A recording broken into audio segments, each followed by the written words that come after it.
From the class of 1982. Wow, it's hard to say that. 30 years. I can't believe it's rolled by so quickly. But it has, and I'm here to give a special presentation to one of our classmates who came in as a freshman in 1978, and then he graduated with our class of 1982. And that's Ronald David Bloomfield. And I would like for us just briefly take about maybe a minute to look at about 18 slides of David as he grew up, and then what happened and what some of the pictures after he left CBC.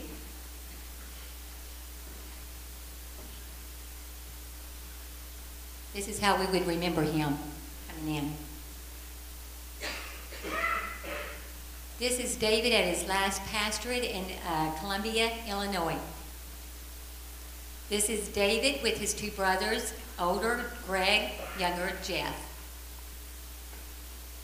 This, as was mentioned earlier, he was on the Jefferson 3CU Bible quiz team. And yes, Steve Morrison, you're in that one. Baptized by Reverend Roy Heimbach and Brother McFerrin.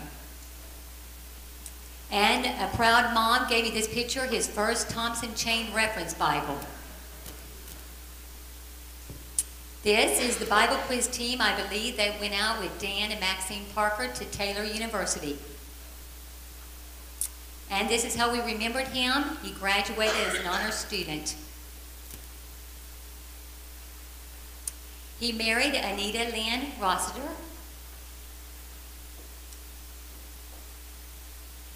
And then he had several ministries. This is one of his ministries in Florida at a Nazarene church there. He was ordained there with the Nazarenes. And this is a church he pastored in Traverse, Florida, there as a Nazarene pastor. And then once again, his last pastorate here at Columbia, Illinois.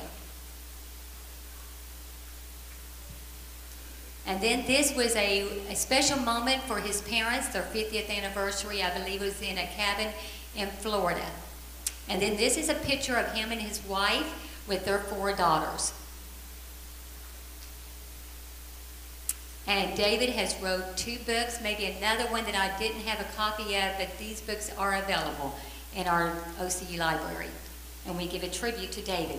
I'd like to take the next few moments before we introduce his parents and his brothers and just read a little bit about David.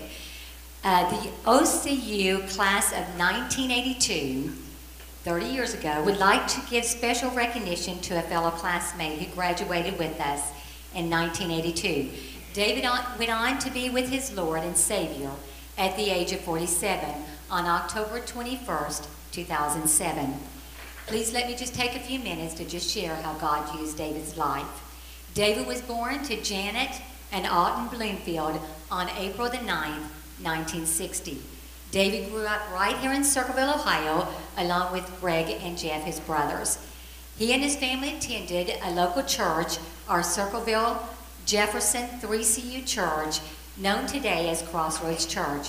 He was saved at a young age of 11, baptized at 15, and sanctified at age 20. While attending the 3CU Jefferson Church, David became an avid member on their Bible quiz team. Several years, David, along with his Bible quiz team, made it to the World Bible Quiz. David came in 2nd place one year at the World Bible Quiz. At this young age, God was already preparing David for a great opportunity because of the wealth of the Bible knowledge that God had given him. When David graduated from high school, he attended, of course, Circleville Bible College here, known as our Ohio Christian University today. And after 4 years here, he graduated with a BA degree in Christian ministries. He graduated, as we saw, as an honor student and a member of the Delta Epsilon Chi. During David's last year at Circleville Bible College, he took his first pastorate at Brown Road Community Church in Columbus, Ohio. He pastored there while in college as a senior from September of that year till the next year, June of 1982.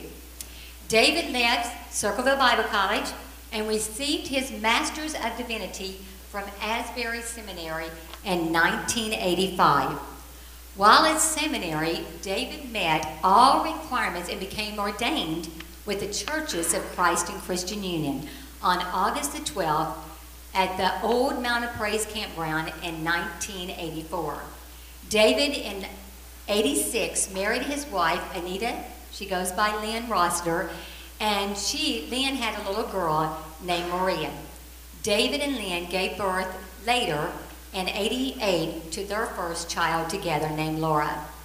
3 months after Laura was born, David and the family moved to Indiana and served a 2-church charge in the South Indiana Conference of the United Methodist Church. While there, he earned his Master's of Theology. You can see how he is just so bright and intelligent. In 1991, he earned that Master's of Theology from the Southern Baptist Seminary in Louisville, Kentucky.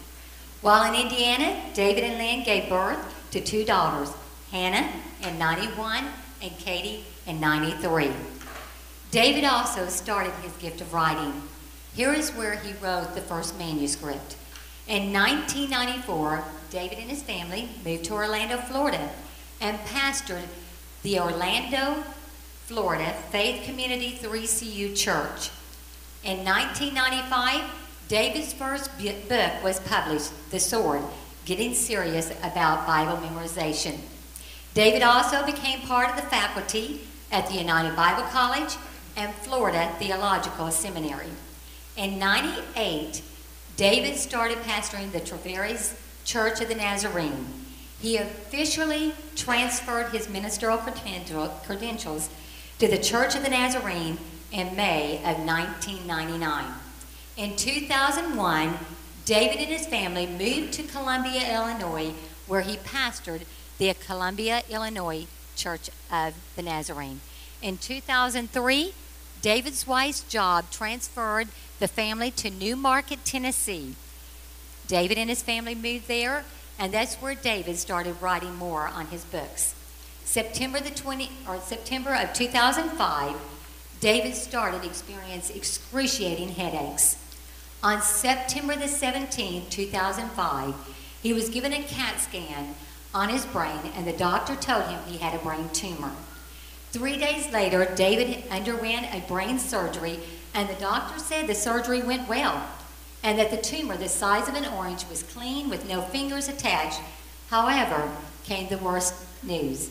It was the worst type of brain tumor that could have, and it would definitely come back again. True to what the doctor had said, the tumor returned, and David entered into his heavenly home on October the 21st, 2007. The family shared with Mike and I recently that there were so many blessings that they saw during David's illness. How God helped him to even find the surgeon as they were so newly into the state of Tennessee. He just went through the list of all of his doctors on the surgeons on his insurance list. And this surgeon popped out in his mind. It just leaped off the page. And when he called the doctor, they found out he was a Christian doctor. They were blessed to have him a part of David's life at that time. Also, we all know the brain works on different sides, and the side that the tumor was on, it was the side of the brain that did not affect his memory. So therefore, God was able to give him those last couple of years to where he could write the books that he wrote. We are so blessed to give this tribute to David Bloomfield today. We do have his parents with us today, and at this time I would like to have his parents come forward, Janet and Alton Bloomfield, and we have his brothers with us today, Jeff and Greg. If you would make your way to the platform, please.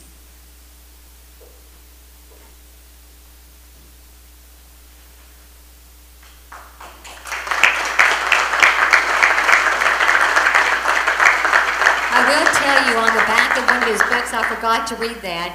Most of us know Nelson Purdue, and I thought it was very informative when I read on the back of one of the books, the endorsement that he put there. Every minister of the gospel should have this book in their library, and that was entitled The Evidence for Entire Sanctification. So if you're a minister, look them up. They'll tell you exactly how to get the book. I do have a few presentations I'd like to give to the family or the class. of 1982 we'd like to give to you today. Janet, we have you some flowers.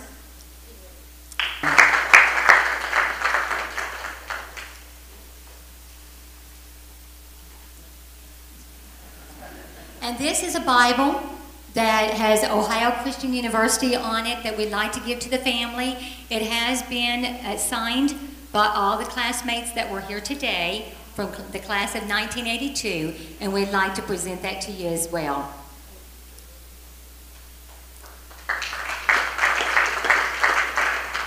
And this is a nice, wonderful piece that they could put into their home. Either one of the brothers or mom and dad can have it, and I'm sure they'll have some special times that they'll be able to share. This is, it says, it's got the Ohio Christian University emblem on it, in tribute and appreciation of R. David Bloomfield, the class of 1982. We were blessed to have David as a part of our lives. We honor David for his service to his Lord, his family, to his country. Presented this day, October 6th, 2012. And we'd like to also give this to you as well.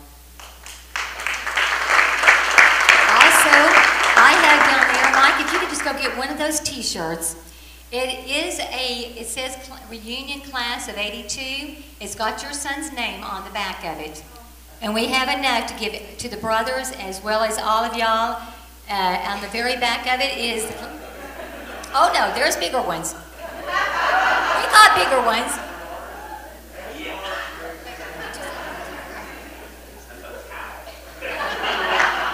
We have one that will fit him.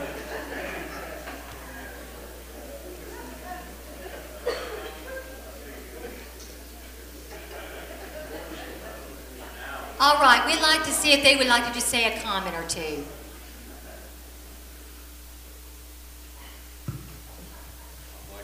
This is a great honor to have my son recognized like this. David was quite a special guy to me. And David got real interested in, at about age 16, he got really interested in playing baseball. But he found out he had a back problem and he couldn't play baseball. So then he got into Bible quizzing. And he went at it full force. Didn't he, Bruce? Good to have Bruce. He used to come to my house occasionally. And his brother that just sang, they were great, great guys. And Mike, he spent a little time in the house, Mike Holbrook. Just a little bit. Anyway, it's nice to have this honor for my son. David was in the rehab right after his first surgery, St. Mary's Hospital there in Knoxville. Some guy right across the room had knee surgery. He was grumbling and growling, complaining about the pain. Well, I know what he went through because I've had knee surgery. But he asked, my son said, well, I'll make that a matter of prayer. We'll pray for you. So the guy asked what was the matter with David. When we told him that he had the side of his head cut open and the brain tumor taken out, he felt like crawling on the bed. The fact that he was complaining about his little pain. Sometimes we can complain about things that we should only be thankful for, shouldn't we? David was a scholar, and he was lucky to have Dr. Kinlaw. Kinlaw was one of his professors at that time. So, and they asked him to stay and teach Greek, or not Greek, but Hebrew, in a teaching fellowship there at Asbury Seminary. And I thought that was quite an honor. But he turned it down and pursued other things. But I want to just say thanks for all you've done. Pray for me, I need your prayers.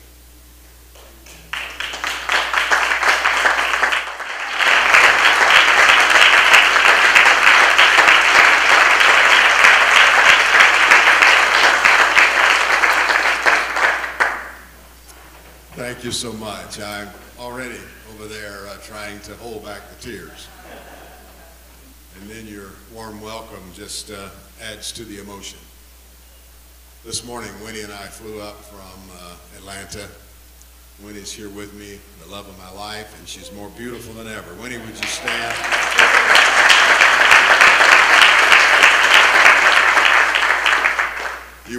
believe it when you look at how young she looks.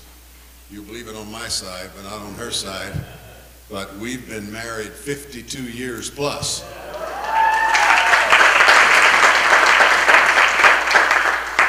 Of course, the key to all that is that we married at age 4, so don't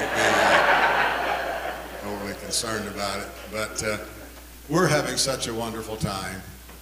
We stood back at the door and we just received hug after hug and gave hug after hug, and it was such a wonderful, wonderful time. We just didn't want to quit hugging. And for each of you, there was a special memory. For each of you, a story. For so many of you, in the memory of where I first met you, the circumstances, it was so different. For some, it was at a camp meeting altar. Some, it was at a church altar, just a young person I preached, I prayed with. For some, as a faculty member. For some, as an administrator. Some, as a pastor in the area. Just met you different times, different places. But God, in His wonderful grace and mercy, saw fit to link our lives together. Put us together in friendship and relationship and partnership in kingdom ministry. And so that it wasn't just a passing moment on a platform, in a meeting, but we've been able to do life together. And we come here, and even though it's just once in a while that we have the joy of being on the campus, when we return, we're home. We're with friends. We're people who are dear to us, people we love so deeply. It isn't just that we've tried across the years to serve you and add value to your lives, but it's because you've added so much value to our lives. And we've been so blessed and so strengthened and so enriched by the investment you've made in us. And I think that's the way it works in kingdom partnerships, in kingdom relationships, brother and sister to the Lord kind of friendships. They go deeper, they last longer, and they change everyone involved. And we're all enriched thereby. So it's such a joy to be with you today. They made a huge mistake earlier. Someone said to me, President Carter, take your time.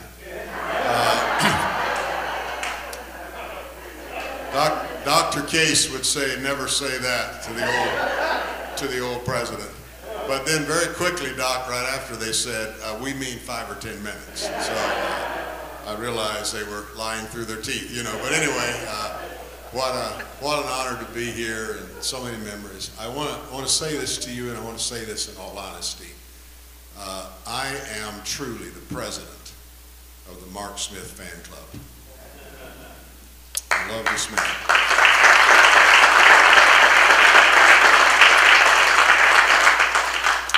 I thank God that He brought President Smith our way for his energy, his passion, his vision, his dreams, and for the way that God is honoring them and how so quickly those dreams are becoming reality.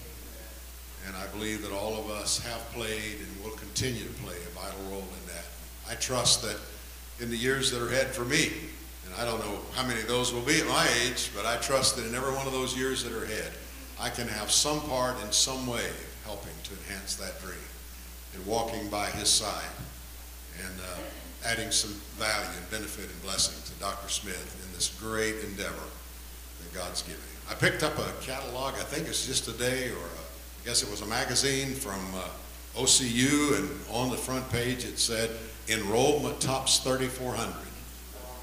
Isn't that just simply amazing? It's miraculous. Even for some of us who like to think we have great faith, that just borders on miraculous, doesn't it? And we're thrilled and we celebrate. And so Winnie and I are just so honored to be here today. As I said, we flew up this morning, and there was a fellow on the plane with us who was on his way up to attend the football game up in Columbus tonight. He'd lived in Atlanta, he told us, 25 years. But he was on his way back to see his favorite team. Some team that plays up in Columbus. I never did like him. I will always pull for Michigan when I was here just to keep it even. Well, listen, I mean, we would come to chapel and there would be, 350 Ohio State fans and maybe 6 Michigan kids here, and I felt sorry for him, so I'd kind of go over on the Michigan side, just kind of help him out. But anyway, he's up to see his Buckeyes, But I noticed as we settled in, we're finally up to that level where the flight attendants could begin to bring the beverages and the peanuts or whatever around. He started in early. This would have been what time, babe? Time we take off? About 9 o'clock, 8:45, whatever it was. He started in ordering the heavy drinks right away. I mean, he went for the strong alcohol just as fast as he could. And finally, I noticed that the flight attendant, you could just tell she was hesitant to bring another one because he was finally becoming very loud. And now they were hearing, he was at the front, but they were being heard over the entire aircraft. But she kept, nonetheless, he was rather insistent and very loud and very bold and quite a large guy, and she keeps bringing the drinks. And so we land, and they open the door, and the cool breeze comes sweeping in. We just come up from Atlanta. We just came up from paradise, folks. We came up from the Garden of Eden, you know, and they open the door, and that cold wind sweeps through, and the flight attendant whispers to me and says, "He's going to be cold tonight at that ball game." And he heard it. He said, "Oh no," he said, "I'm already tanking up and all the liquid heat I can." And he said, "In fact, I'm meeting a friend at 12 in Columbus." And he said, "From 12 until 8, we will consume all the vodka we can buy." And I thought to myself, and at 8 o'clock when they kick off, he won't know the Buckeyes from the Huskers. And why in the world didn't he save that ticket money and just do his drinking in Atlanta and help the Georgia economy? You know, I mean, kind of the stupidity of this. And so I thought, my goodness, he thinks he's about to head over to Columbus and have a good time. And he just doesn't know anything about a good time. Right. See, he didn't even have any clue of what I'm experiencing right now.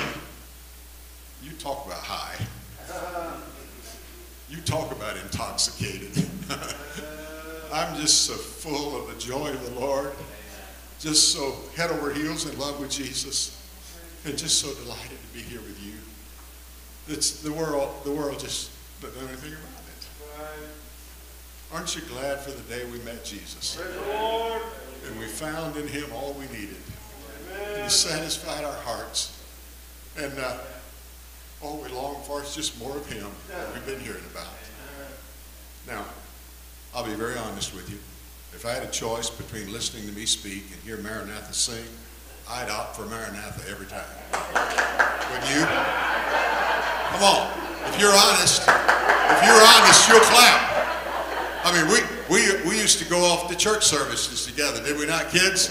And I'd sit back there and I'd pray that God would bless them and use them and come on them in such a mighty way they could sing all evening, and I could just sit there and listen, wouldn't have to preach, you know.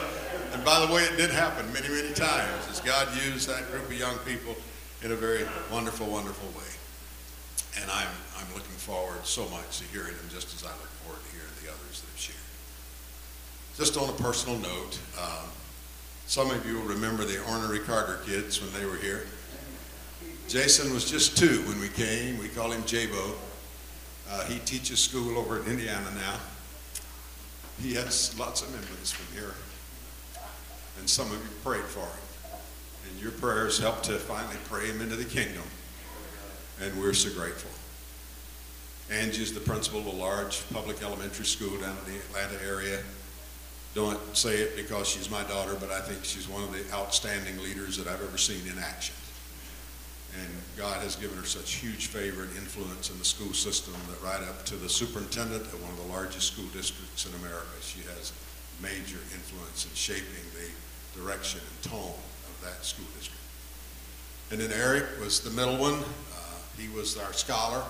Angie wouldn't like me to say that because she was quite a good student in her own right and has done a great deal in advancing her education time and time again. But Eric was just kind of born to love books and excelled in every way in the classroom and went on to become a doctor. And as Angie has one little girl, Eric and Stacy down in Vero Beach, Florida, have 3 little boys. And we've had so much fun with little Shelby and those 3 Orner little boys. We've thought about it so many times. If we'd have known our grandkids were going to be so much fun, we'd have surely had them first, I'll tell you that. And just loving being with them so much. And I know that all of them would want me to extend their greeting and their love, because some of you are so special to each of them, and especially to Angie, who was a student here, just as so many of you were. I was called away eventually from old CBC, OCU, to go serve a second tour of duty with World Gospel Mission. The first 16 years, the first tour of duty was in Arizona with the Indians.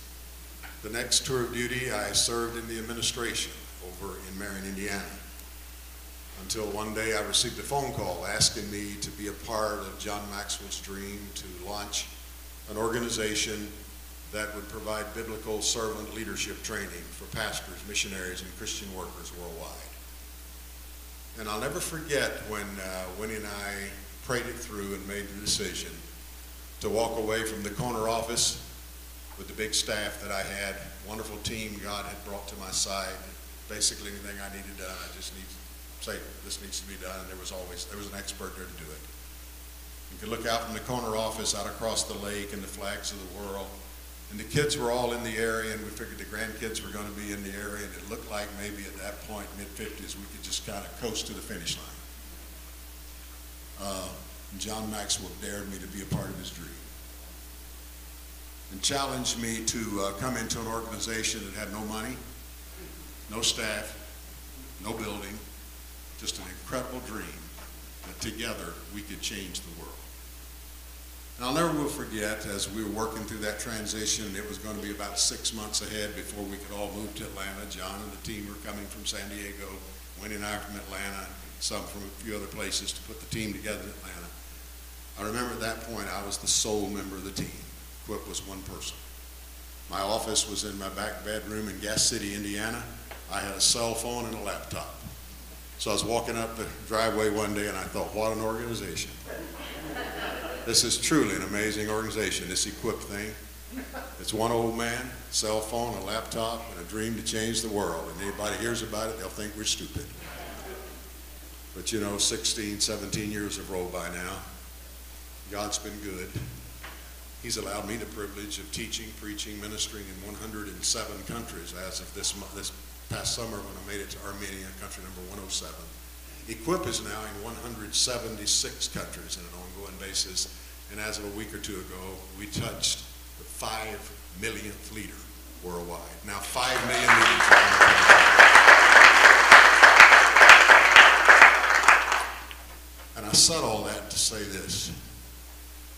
It really happened because long ago, there was someone who looked at me as a lad, you won't believe it, but shy, bashful, as introverted probably as any person who ever lived. Afraid of people, afraid of the platform. The last place I would ever want to go would be a platform to look into the eyes of a group of people. And he said to me one day, Doug, on such and such a night, it's my senior year in high school, you're going to preach the message. And I said to him, Brother Wood, I love you. You kind of love me in the kingdom. You've discipled me in the Word. We've spent hours studying the Word together. I'd take a bullet for you, but I won't preach for you. You know, in fact, as I was really in my heart, I was saying, I won't even preach for Jesus. I mean, you know, I'm not going to preach for anyone. Preaching's not in here. Anything that involves standing up front before people and speaking, that's not going to happen. You know, I'll die before I'll do that. And he said, well, not only are you going to do it on that particular night, but eventually you're going to teach and preach sort of all over the world. And I thought, what a foolish man. He's a good man. He has a good heart. Loves Jesus, but he doesn't have a clue when it comes to my future. You know, this is not going to happen. But he kept pushing me. And finally that Sunday night came that I stood up in that little church and looked out at a church that was pretty well packed. Because when he was a popular, outgoing, vivacious basketball player, and her team had just won the state championship. So she could get all her classmates to church. And then my mom was related to everyone in the county. So Winnie and my mom filled the church. See, she wasn't yet my wife, but I knew she was going to be, I think. She didn't know it. But anyway, we had a packed house, and I'll never forget standing up to speak and made it through the little introduction that I'd written down. It was one paragraph. And reading the 3 little statements that were to be my outline. And then I just froze. And I literally went into lockjaw. I can't even describe to you how how I felt. You know, sometimes when we're speaking, it seems quite okay to have a short pause. When it's a minute, you can get by with it. But when it gets to 5 minutes, Joe, and you're just still standing there and you're saying nothing, and there's that total quietness, it becomes a little awkward. You know, when it gets up, Chuck, to 10, and you're praying to die, and you're wanting the trap door to open, and then you go into embarrassment and humiliation, and then you begin to talk to God. And it's like, I promise you one thing, God, if you get me off this platform, I'll never do this again. This will be the last time anybody will ever put me in this situation. And I remember it right about that time when I was truly beginning to pray to die. So humiliated and embarrassed before my classmates and my relatives. The pastor back here walked up, put an arm around me, pulled me up kind of close, held his hand up kind of like this, and he said, folks, tonight in this service, Doug Carter and I are team teaching. He said, tonight we are partners. And he said he has given us the scripture passage. And he's read the introduction to the sermon, and he's given us a very important 3-point outline. He said, now I'd like to comment on the outline. And he did for about 30 minutes. And then he looked back down at me and he said, Doug, how would you like to close? And my friends, there was something about partnership. There was something about having someone put an arm around you and pull you up, someone who believed in you. Someone who had tried to plant dreams in your heart. Someone who wanted to see you reach your maximum potential. And somehow in that kind of an arrangement, that in a partnership situation, my confidence began to grow. But a peace came over me. When someone smarter and faster and sharper, better equipped, better prepared, dares to say, I want to include you with me in partnership to do something together significant to the kingdom. He looked down at me and he said, Doug, how would you like to close? And I was ready. And I then shared the testimony I wanted to share. Jesus had saved me from all that bitterness that I held after my father died on Christmas Eve morning when I was 11.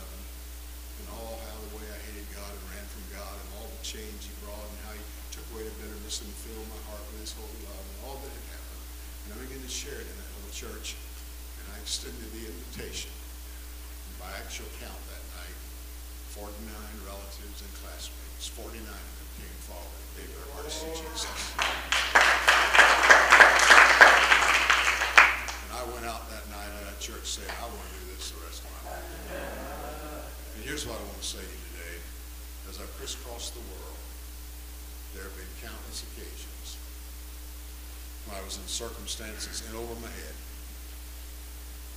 facing leaders, some of whom had been in prison multiple times. Leaders who had paid a huge price for their faith. And I'm standing before them thinking that maybe I can add some value to their life and feeling so inadequate just to be in their presence. And I felt the one who is all-knowing, all-wise, all-powerful, all-sufficient walk up and put his arm around me and say, Doug, this is not a solo performance. This is a duet. Do this in concert with the Holy Spirit. And I felt his enabling grace and his enabling power. And I trust today that every one of you feel his arm around you, determined than ever before to be true to Jesus. Now, all along the journey, there will be those amazing, wonderful times when you come and do some amazing things, and then there will be those really strange moments. The strangest one I remember in this chapel, I stood right, no, RD stood right about here. He was leading the singing. I never did like to sit in that throne chair that was in the middle. You remember way back then there was the throne chair? It wasn't that the throne chair was so bad, but it was right immediately behind the big lectern and you couldn't see anyone. So I always insisted that the young person, the student leading the singing, sit there, and I wanted to come over here to the last chair because I could see the student body. For any number of reasons, I did want to see them. Most of all because I loved them, but occasionally I'd catch one asleep, or you know what it might be. So I wanted to be over here. And RD's leading the singing. It's such a high spiritual moment in the service. I mean, it's just the tone of the service. God is here. And this crazy RD, he walks over here in the most serious voice, as if he cares deeply about me. He says, President Carter, your pants are unzipped.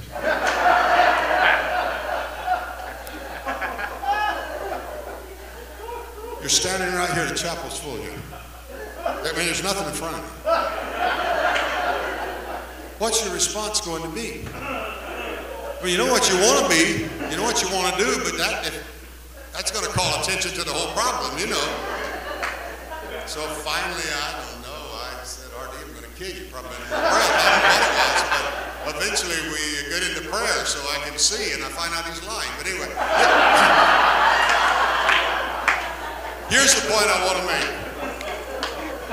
He's standing here, he's just told me this nonsense. And halfway between all of that, he's probably flirting with Shelley over here on the front row. You know, all the things that went on in chapel. But listen. Who would have known that a dozen years later, he'd be my pastor? His baby, my pastor's wife. And I would sit under their ministry. And R.D. would pour into my life on Sundays. And I'd take it all over the world, preach it again, R.D., and try to make it better, you know. But it was only fair because he stole all of my sermons years before. And so I say all that just to say those serious moments, those moments that we just see God doing amazing things. And then in the midst of all that, just some incredible fun. With people we love and can just long to see over and over again. And I know that there's going to be some singing back later, some concert by some second-rate kind of a group. But here now, you're going to hear the best. Maranatha, would you come and sing for us?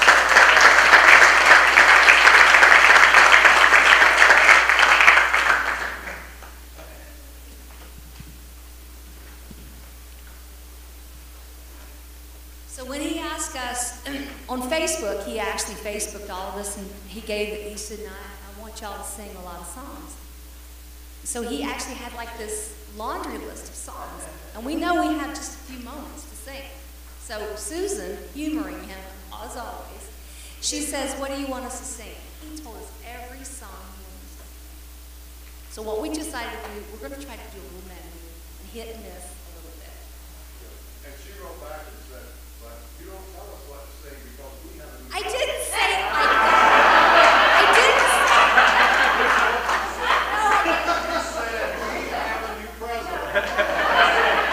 Miss Shelley, as long as you live, I will be your I know you said that. That's true. That part's true. I was just saying, President Carter, you know, you're not the president anymore. That's all true. Let's see.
let you know that we're a lot older. And I have my own personal teleprompter down here.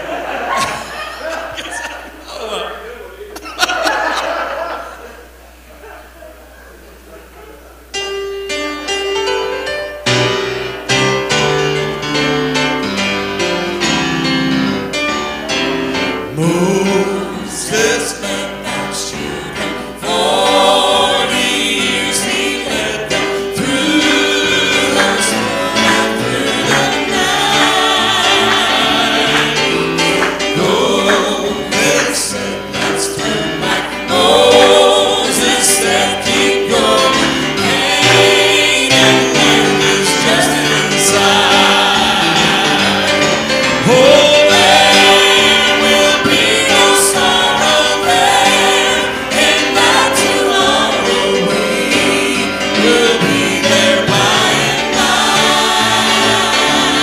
oh, there's milk and honey flowing. That is where I'm going. Canaan land is just inside.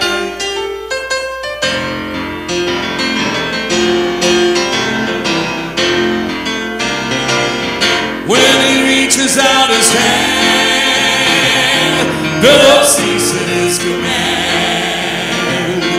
Winds and waves obey his will. When he says to them, be still. What man is this, they all did say, that the winds and seas obey. He's the one who sails with me. He's the master of the sea.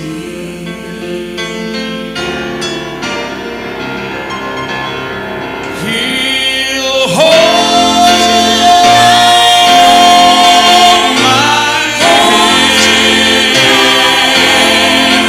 as over death's river I'll go.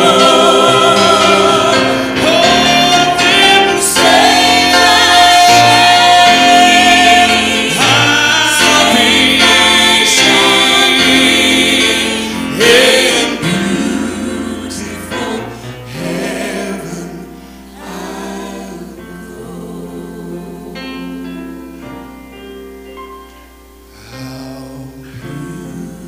beautiful heaven must be. Sweet home of the happy and free.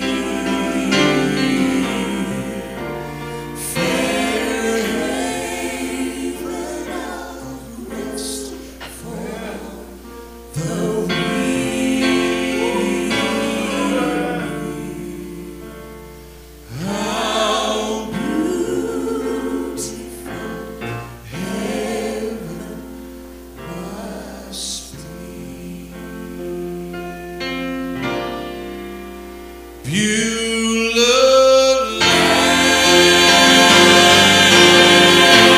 I'm longing for you. And someday on thee I'll stand. There my home shall be eternal. Beulah land, sweet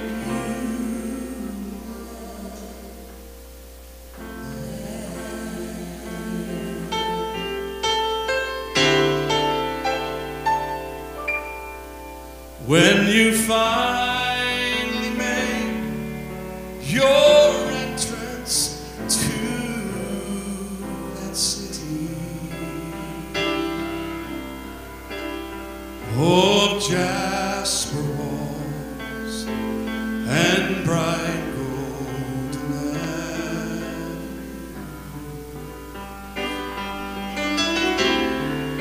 as you behold all its beauty and splendor. Remember, there's just one request I make of you. Look for me, for I will be there too.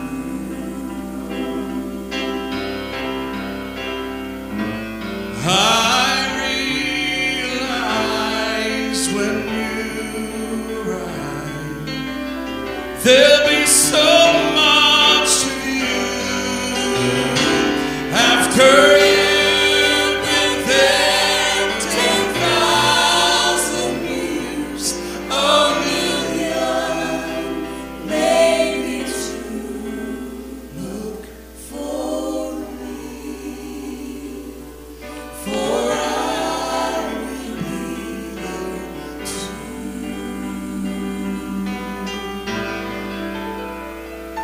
As you go down your list of firsts, there's no question you'll want to see all your loved ones waiting there for you. And when you feel you've shared your story with the last one, who wants to hear you tell just how you made it through? Look for me, I'd like to hear it too.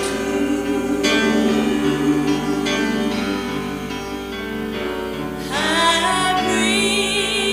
realize you arrive, there'll be so much to view after you've been there 10,000 years, a million, maybe two. Look for me, for I will be there too. Look for me, for I will be there too. I will be there too.